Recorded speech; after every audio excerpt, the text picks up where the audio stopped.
লাগলো। আমার খুব ভালো লেগেছে সোনালির কাছে সেজে, আমি ফুল স্যাটিসফাই। আমার পছন্দ। ভাত খেয়ে আচ্ছা, তোমরা একটু কমেন্ট করে জানিও মেকআপ আর্টিস্ট কাকে লাগছে, দীপ্তিকে না আমাকে। আমি এরকম বধুর মতো যাই এই ট্রলিটাকে নিয়ে, আর উনি আজকে মেকআপ আর্টিস্ট হিসেবে যাচ্ছে, আজকে ওই মেকআপ করবে, আমি আজকে ওকে হেল্প করবো, দেখবো ওর কাছ থেকে কিছু কাজ শিখবো। ব্যাস এইটুকু। চলো তোমাদের সাথে শেয়ার করি আর কত কি হতে চলেছে আজকে। তো আজকে কত তারিখ? 4 তারিখ, 4 মার্চের আমাদের কাজ, 9 তারিখেও আছে। তো কন্টিনিউ তোমাদের সাথে শেয়ার করতে থাকছি, শেয়ার করবো। হাই, আমি দেবশ্রী, তোমাদের সাথে আজকে শেয়ার করছি একটা কল্যাণপুরের ব্রাইডের লোকেশন। আমি কি কাজ করলাম, কেমন কাজ করলাম, সেটা তোমাদের সাথে শেয়ার করতে চলেছি। তো সবার আগে তোমরা শুনতেই পেয়েছো, দেখতেই পেয়েছো, দীপ্তি আর আমি বেরিয়ে গেছি। আজকে দীপ্তিকে আমি হেল্প করব, আর দীপ্তি মেকআপ করবে। আর দীপ্তির মুডটা দেখো, সাদমাই চলে গেছে, কি জানি দাঁড়িয়ে দাঁড়িয়ে একা একা কী ভাবে। তো তারপর আমরা বকতে বকতে, আমরা দুজন এক জায়গায় থাকলে এমন কোনো কথা নেই যে আমাদের মধ্যে আলোচনা হবে না। তো গসিপ করতে করতে দুজন মিলে পৌঁছে গেছিলাম ব্রাইডের বাড়ি। লোকেশনটা ছিল কল্যাণপুরে। তোমরা সবাই জানো বারুইপুর থেকে কল্যাণপুর বেশি দূর না, একটা স্টেশন, তো 5 মিনিট লেগেছে। তারপর অটোতে একটু বেশি টাইম লেগেছে।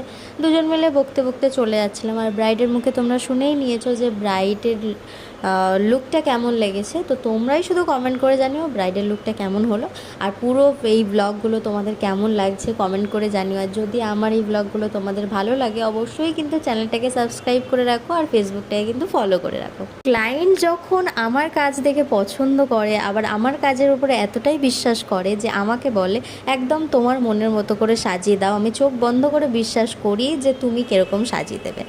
তো এই জিনিসগুলো যখন শুনি, একটা নিজের মধ্যে অন্যরকম ফিলিংস তৈরি হয়ে যায় যে না, চোখ বন্ধ যখন করেছে, এবারে আমি আমার মতো করে ওকে সাজিয়ে দেব, একদম যতটা আমি চিন্তাভাবনা করেছি। তো তারপরে বুঝতেই পারছো, এখানে দুটো বাচ্চা খেলা করছিল, তাদেরকে একটু খুনসুটির মধ্যে বলেছিলাম কি রে তোরা বিয়ে বাড়ি এখনও যাসনি, এখনও সাজিসনি? তোরা বললো না আমরা এখন যাবো না, পরে যাবো।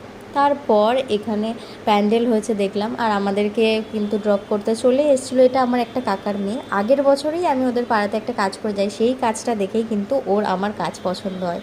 তো এই জিনিসগুলো ভেবে খুব ভালো লাগে। তোমরাই শুনে নাও যে ব্রাইড কিরকম লুক চাইছে। ওটা আমি বলতে পারবো না, আর চুল মানে মোটামুটি সবাই যেন সুন্দর বলে এটাই চাই, কিছু বলে চুল কি করবো, সবকিছুই তোমার উপরে, কোনো ব্যাপার না। ঠিক আছে, চলো। ব্রাইডের ফুল লুকটা তোমাদের কেমন লাগলো অবশ্যই কিন্তু কমেন্ট করে জানিও। আর যারা যারা আমার সাথে নিজের স্পেশাল ডেতে সাজতে চাও, কন্ট্যাক্ট করতে চাও, অবশ্যই কিন্তু আমার কমেন্ট বক্সে কমেন্ট করো, আমি তোমাদের সাথে কন্ট্যাক্ট করে নেব। আপাতত পার্সোনাল নাম্বারটা তোমাদের সাথে শেয়ার করতে পারছি না। তো যাই হোক, সেই দিন কিন্তু অনেক